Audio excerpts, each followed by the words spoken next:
दिनिकिया नुआपड़ा गस्तरे राजस्व मंत्री श्री सुरेश पुजारी वर्धित भत्ता वितरण समारोह जनसेवा दिवस नुआपड़ा जिला पुलिस पड़ियाठारे जिला स्तरीय भत्ता बंटन कार्यक्रम अनुष्ठित होइछि। आज जनसेवा दिवस रे ओडिशा सरकार को राजस्व और विपर्यय परिचालना विभाग मंत्री श्रीयुक्त सुरेश पुजारी नुआपड़ा जिले में वर्धित भत्ता वितरण समारोह में मुख्य अतिथि रूपे जोगदे शुभारंभ करथिले। नुआपड़ा जिला पुलिस पड़ियाठारे जिला स्तरीय भत्ता बंटन कार्यक्रम में ओडिशा राजस्व मंत्री श्रीयुक्त सुरेश पुजारी, कलाहांडी सांसद मालविका देवी, जिलापाल मधुसूदन दास, जिला आरक्षी अधीक्षक गुंडाला रेड्डी, राघवेन्द्र खड़ियाल वनखंड अधिकारी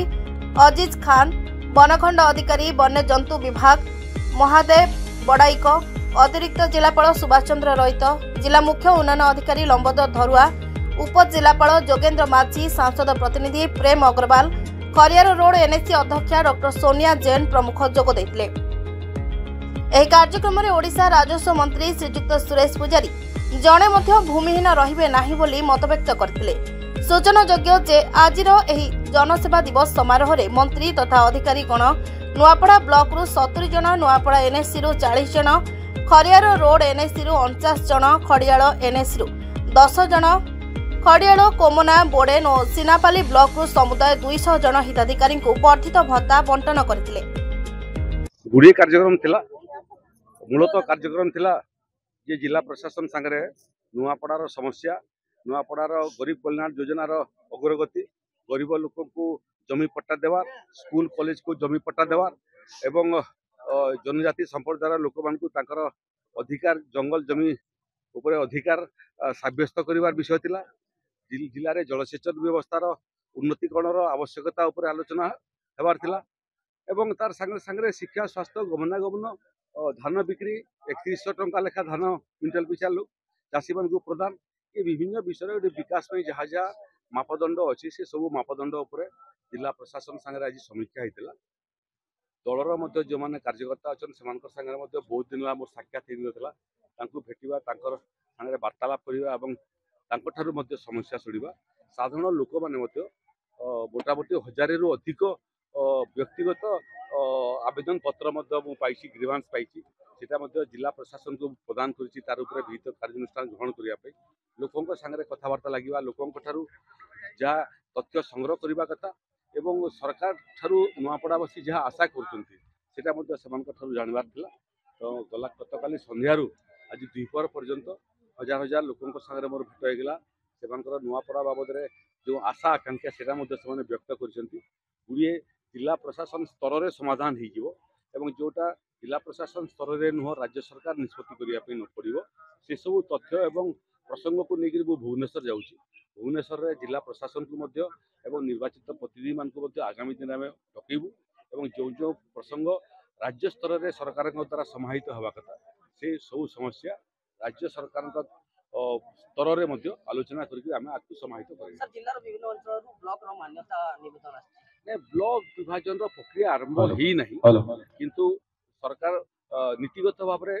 चिंता करुछंती जे ब्लॉक माने विभाजन हेबा कथा बड़ पंचायत मध्य विभाजन हेबा कथा नुआ सब डिविजन गठन करिवार मध्य आवश्यकता अछि से क्रम रे प्राथमिक कथबार्ता समाप्त होइछि एवं ये दिगरे कौन कौन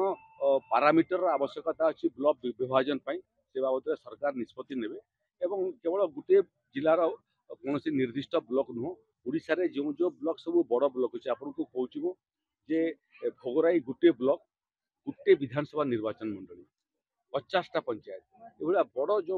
पंचायत युक्त ब्लॉक अच्छे से प्रशासन लोकों पाखक पहुँचबार असुविधा होते छोट प्रशासनिक यूनिट हे से सहजरे प्रशासनिक सेवा लोकों पाखक पहुँचो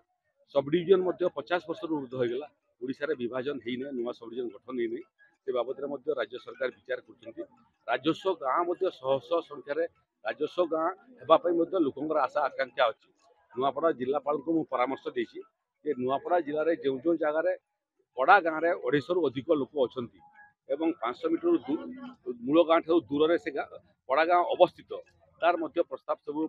राज्य सरकार पाखक प्रेरण करने सुपारिश करने जो जो प्रस्ताव आसो नुआपड़ा जिले में से सब गाँव मैंने पड़ा गाँव सब राजस्व गाँव में आगामी दिन में रूपांतरित हम ये गुड़िए प्रसंग अच्छे प्रयास करें जे लोकंकर ये सब समस्या समाधान करने बहुत बड़ समस्या तो थिला चाषी मान जो आशा थिला 3100 टंका धान क्विंटल से बाबद सरकार निष्पत्ति नहीं सारी खरीफ आम प्रदान करूँ पुणी रवि प्रदान करने जाऊँ 3100 टंका क्विंटल सुभद्रा योजना माँ मानकर अंटी पैसा रहू यहाँ गोटे बड़ इच्छा माँ मानकर था दाबी पूरण होगी गुड़े प्रसंग में आयुष्मान योजना कार्यकारी कर लोक हंत सत हवा पड़ो नहीं बेमार पड़े चिकित्सा मागणार चिकित्सा करें आदिवासी छात्र मैंने पाठ पढ़ी पार ना अधा पाठ बंद करते आर्थिक दुर्गति कारण स्वतंत्र व्यवस्था मुख्यमंत्री आरंभ कर सारी आज वयस्क लोक जो मैंने जो बयस 80 रु 80 जो मान भिन्न क्षमता 80% अधिक 1200 टकर चलवाटा आज दिन सहज नुह से आम प्रतिश्रुतिबद्ध थिलु 3500 टंका मासक दू बोल आज तार शुभारंभ है तेणु लक्ष्य गोटे नुआ विकसित ओडिशा गठन करवा आधुनिक ओडिशा गठन करवा समस्या मुक्त ओडिशा गठन करवा। नुआपड़ारू सुरेश दंडसेना रिपोर्ट नाउ ओडिशा।